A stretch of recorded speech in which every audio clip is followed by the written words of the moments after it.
So I'm going to talk a little bit about water. Everybody knows that you're supposed to drink more water, but water is huge, and I will tell you that in a lot of communities where we don't have access to water that's good water, clean water, tastes good water, where water is just not something that culturally is drank within the environment. I have more kids that have headaches from dehydration than actual anything wrong with them. And it's really interesting because when I work with younger trauma survivors, the first thing I say is you need to drink some water. And I always have bottled water, or I always have cups of water, and I'll make sure that they drink a water, especially if they're complaining of fatigue and headaches. And 9 times out of 10, after they pound a bottle of water or drink a few cups, their headache's gone and their fatigue's gone. So dehydration leads to fatigue and headaches. We know that, right? But what happens then is we start this cycle. So now I've got a headache or I've got fatigue, so I'm going to drink coffee or I'm going to take a painkiller. Well, both of those things worsen moods. So there's an interesting amount of research that's now been done on like Tylenol PM and the way that it impacts your mood and makes you groggy and it can cause depression if you're taking it regularly. So these painkillers actually change your mood. And when we take a stimulant for fatigue, it dehydrates us.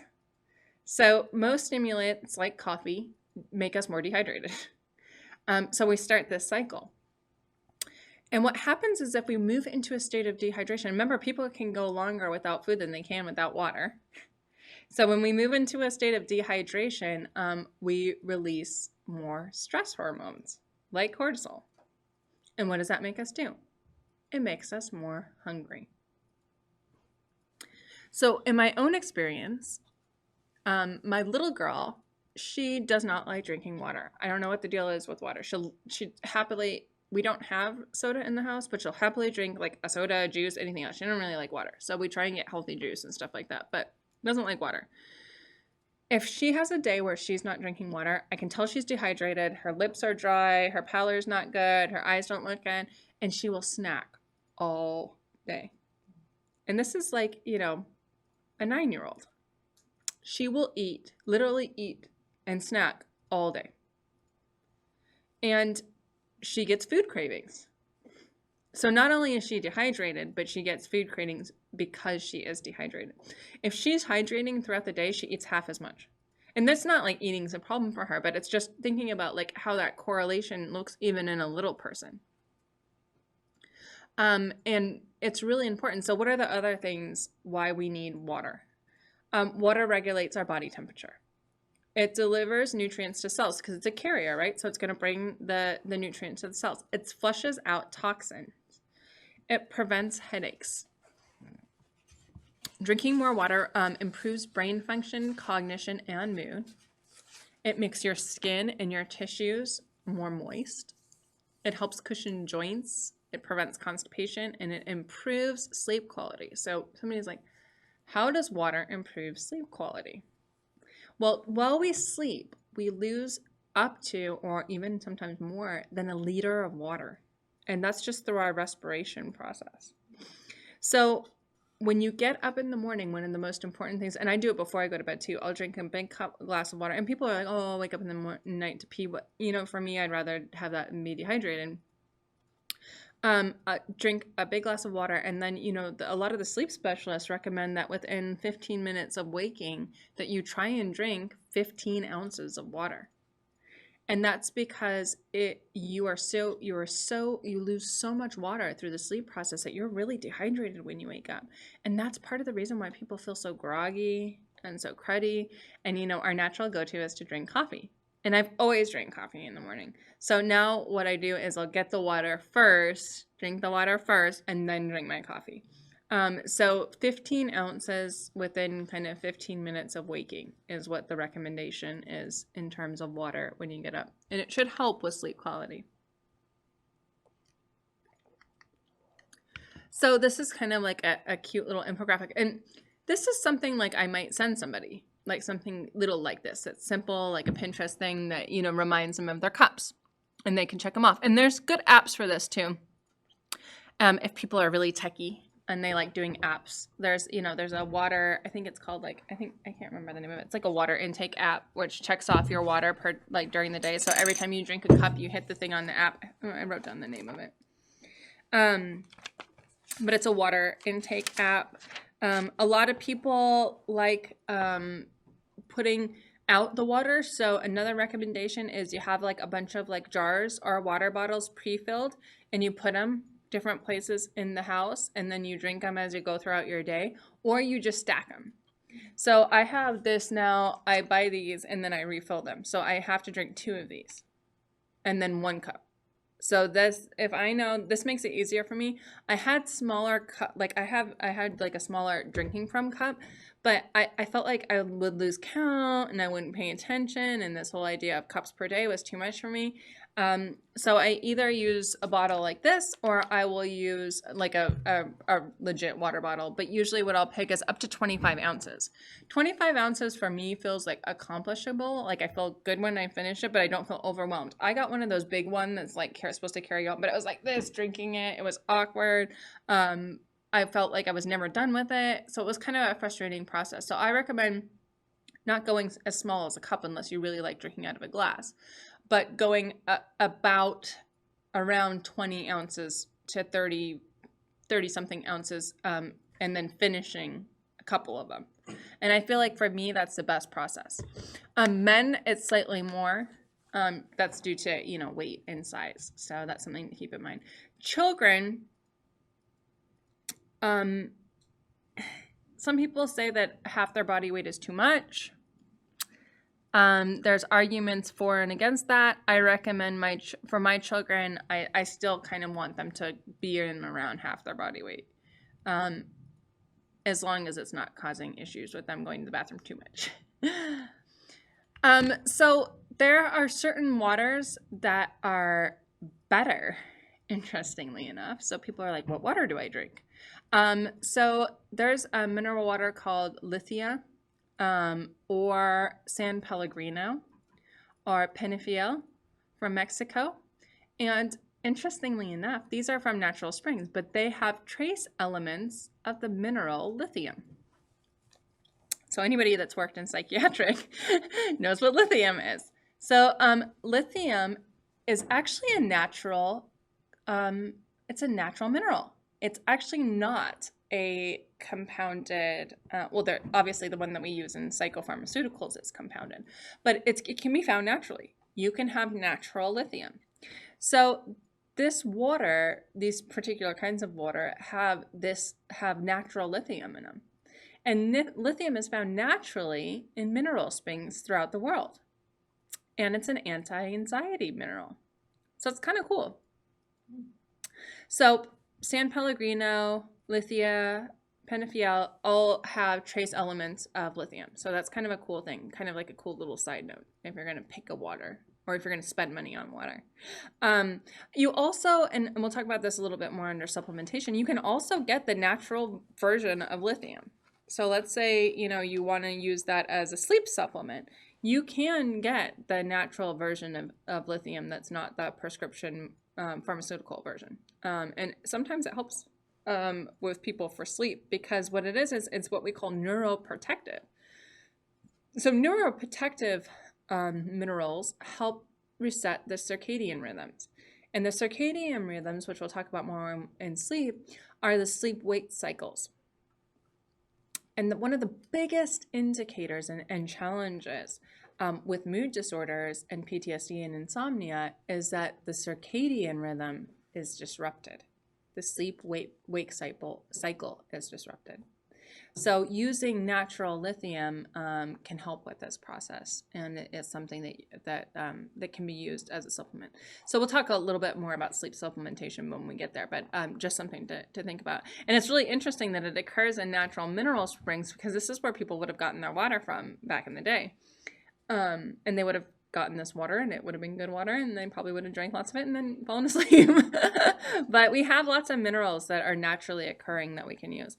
The other kind of water that I like to buy is I like alkaline water. So we know that especially different cells, especially cancer cells, can't survive in an alkaline environment. So we want to move away things that are from things that are acidic. So things that are acidic are, coffee, stuff like that. Certain acidic things are okay. And then there's, pH moves from 0 to neutral, which is about 7. And then anything after 7 is what we call alkaline. So it creates an environment where there's less inflammation and less opportunity for foreign or cells that we don't want to grow in the body. So this alkaline water that I have here is 9.5, but any of the alkaline waters are fine as well. And obviously you have to buy them, so it's not great, it's not free, but they are nice if you're going to pay for a water. Besides one of these ones that has the natural minerals in it, that would be what I would go for in terms of the waters. So people say, how do I know I'm drinking enough water? How do I know if I'm dehydrated? So what you can do is you can pinch the skin over the back of the hand, and the skin should return immediately to its original position. So if you're mildly dehydrated, it returns a little bit slower.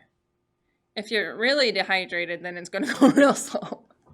So that's a fun test. And so people tell me, well, how do you sell kids on this stuff? Like, this is something I would do with a kid. Let's see if you're dehydrated. Let's do the dehydration test. Kids like stuff like this, even teenagers. They think this kind of stuff's fun and interesting. So when you talk about like selling certain things, like this would be one of the things, like, to be able to play around with. Calculating body weight, like I said, 50%. And this is how many ounces. So 50% would be how many ounces. So if you weigh 150 pounds, 75 ounces of water.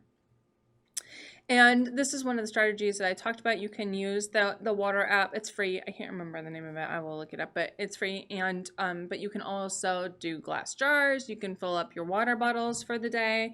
If you have a few reusable ones, you could fill up both of the reusable ones and then have them, and then make sure that they're all empty. I know that if I've only gotten through like one of these by 3 o'clock, then I have some catching up to do and I have to drink more. But it allows you to kind of track it. For me, the jars don't work. I think that the fewer amount of refills I have to do or amount I have to do, it's better for me, but I don't like the overwhelmingness of a big one. That app also sends you reminders. So that app that has the water tracking will send you something like drink your water, like a reminder.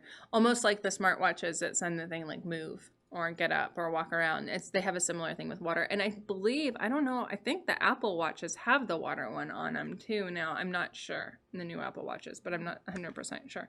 Mine's a different kind, so. Oh, so I'm going to talk a little bit about eating for particular mood things. So the first thing I'm going to talk about is eating for anxiety. So what you'll find is as we go through eating for anxiety, eating for addiction, eating for depression, there will be similar things that you're going to see across all these. So there's going to be similar food recommendations that are the same across all of the mood disorders. So, you can just take them as good for everyone. And they're good for you even if you don't have any of these things going on. So when you're eating for anxiety, and we think about this, it all makes sense. You want to eat foods that are calming and eliminate foods that are stimulating. So this can be managed with foods that provide grounding energy but relax the nervous system. And one of the things that you have to do when you're preparing your food, if you're somebody that experiences a lot of anxiety or anxiety around food, is to have some mantras for yourself. So one of them is, food preparation is meditation. Food preparation is relaxing. And that's, these are some of the statements that, you tell yourself, especially if you're somebody that's an anxious eater. So there's a bunch of, we'll go through the foods, but there's a bunch of herbs that you can use for anxiety as well. So there's a lot of culinary herbs. One of them is lavender. And lavender, a lot of times we can use in tea, but some people will put it on meat or fish, and they use it in an herb blend called Herbe de Provence, which is a French one.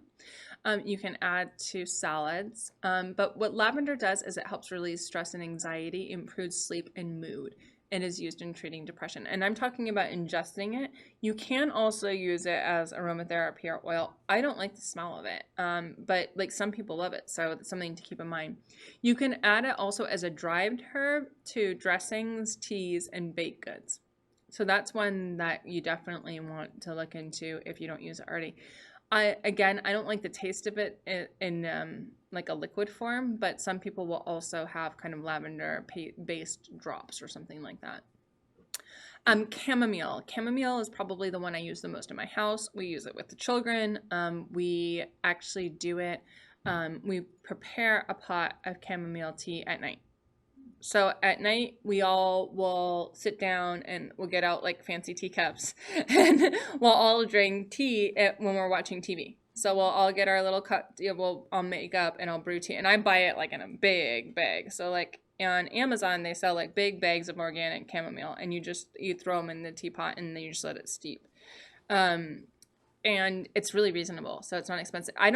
The little tea bags for servicing, we have 5 people. It was a lot of money to be going through all these little tea bags. And also sometimes the kids don't finish it. And I was, kind of get annoyed with that whole gig, especially with the organic ones. So I started just buying the big bulk things of chamomile and then putting them in the little brew pot. And so everybody drinks it. And if your kids don't like the taste of it, but it's pretty mild. It's not one of those ones that kids are like, ew, like yucky, like tea. But if they don't like the taste of it, you can always put a little bit of honey in too. So you could have a little bit of raw honey in there and pop a little honey in for your kids if you like it. So they call it, tea de manzanilla and it's called the little apple because its fragrance is similar to an apple. So chamomile itself is a gentle and soothing herb, and it's used for anxiety, muscle tension, and stress, and it helps with sleep.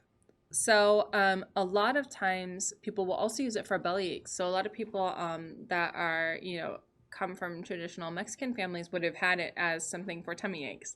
So you might have used it when somebody had a tummy ache. But what it does is it helps when you're anxious. So if you're having a full-blown panic attack, a cup of chamomile tea is probably not going to help. But if you're kind of coming down and you're trying to relax, or you just get anxious before bed, like you notice your body ramping up, you can make a pot of chamomile tea. There's a lot of, different thoughts on warm and cold and using warm and cold in different situations. I like warming drinks at night. That's they feel soothing to me. Other people don't, so you can ice it. So you can make chamomile tea and ice it too. So you don't have to have it in the warm form if you're not a hot or a warm person. You can also concentrate the tea and then use it in smoothies, and you can add, like I said, raw honey or stevia to taste. So when we talk about eating for depression, we have to remember that preparing food is a form of self-care. So if I'm looking at a self-care routine for somebody, this would be where I might integrate in food. If we haven't already talked about food, introduced this idea of eating and eating better or whatever, I might introduce in the idea that it's self-care. And a lot of people connect with that idea of self-care. And eating well can be the first step in healing. So a lot of this is about really experiencing the food opposed to feeling like it's a task or a chore. And so, somebody earlier asked about the CBT aspect, and that is the thing, is we're trying to reframe from it being a fight, a task, a chore, something negative into something positive. And so there's an interesting thing is they've actually done research on people cooking in the kitchen together, and they found that it's a form of it lights up the social engagement system. So it's a form of connection. It's a form of synchronicity, and they actually find that it actually helps with building relationships, like not the attachment relationship, but just relationships in general, because it does light up that system. It turns on the social engagement system and allows people to connect. And so it's when people cook side by side, there's actually a sense of, they measure the attunement levels, and there's more attunement happening as well. So What happens is that when we're in a depressive mode, sometimes we disassociate, and that gets in the way of the self-care. So one of the things that you want to do, and particularly when you're looking at depression, is to use recipes and ingredients that reduce inflammation and also support vital energy to the adrenal glands. Because remember, the adrenal glands are taxed out because they're producing a lot of cortisol in both situations, in anxiety and depression.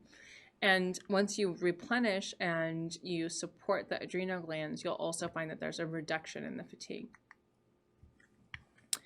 So they did some research and about this concept. It's really interesting, and about under and overeating with trauma. And Naidu did some research, and they said that people actually do eat their feelings. And that women are actually more prone to eating their feelings than men. So you eat because you under and overeat because you're having a feeling, you're having a sensation, you're having an emotion, not because you're usually actually hungry. So that's what we refer to as eating your feelings. So if you find somebody that's overeating or undereating, we're going to start to work with them in changing their thought process and first tracking. What were you feeling when you picked up the bag of chips? I was feeling tired. I was feeling sad. I was feeling anxious. What did you feel when you skipped 3 meals today? I was feeling anxious. And usually anxious tends to be with the under eating, but not always. Sometimes depressed people can't be bothered to eat either, so I can't say either. But what we know is that a prolonged stress response makes people hold on to weight. So a lot of people that I work with that are very, either in the anxiety or the depressive, end of the continuum, will tell me that they don't want to gain more weight, and also that they can't lose weight. And the reason why they're not losing weight, it doesn't matter how little they eat or how much they eat, is because their stress response that they're triggering all the time is making them hold on to the weight. And when people experience anxiety, they don't eat enough and their blood sugar plunges. So actually, it can actually reverse. So sometimes what we notice is that a blood sugar plunge actually causes the anxiety. So that the cycles that people are feeling really anxious and having, anxiety attacks or panic attacks, I always ask people, what did you eat today? Did you eat before it? Did you eat out? No, I haven't eaten all day. Okay, well, that's maybe a little bit of anxiety, but that's also a blood sugar plunge. And when you blood sugar plunge, your heart starts racing, you feel uncomfortable, all the symptoms that you would see in an anxiety attack. So not eating because of concerns about weight actually can have exactly the opposite effect, because the body is not going to want to release the weight because it's holding on to it in case it doesn't get fed. So it's in a starvation mode. And when the body kicks into starvation mode, it's not going to want to let go of anything. It's going to hold on to every calorie you put in there. So let's say you don't eat for, half a day, but then you eat like a Snickers bar and a bunch of, a bag of chips. It's going to hold on to every single calorie, including the fat, because it's worried when it's going to get the next meal. The body's like, I'm going to hold on to this. I'm going to store it in case I don't get anything else. This is a hard battle with people, and I fight this all the time.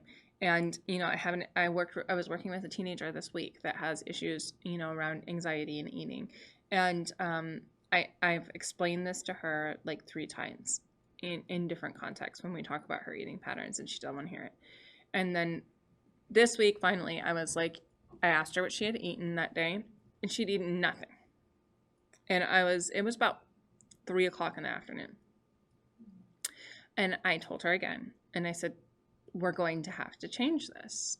I'm going to ask you, and I'm going to tell your parents that you need to keep a basket, or I told her she could have a lunchbox or a basket or a cooler or whatever she wants by her desk while she's doing online school, and she has to eat at least half of the contents of the basket throughout the day. I don't care when she eats it. I don't care which item she eats, but she has to eat items from the basket. She is not allowed to wait till the end of the day and to just eat dinner. So sometimes you have to be kind of firm with people with this, and a little bit kind of persistent with it, and to tell them over and over and over again. So she has agreed to do this, but it's been, I don't know, a couple months of having gone through this conversation and her not feeling good about her weight, and having the same conversation over and over and over again.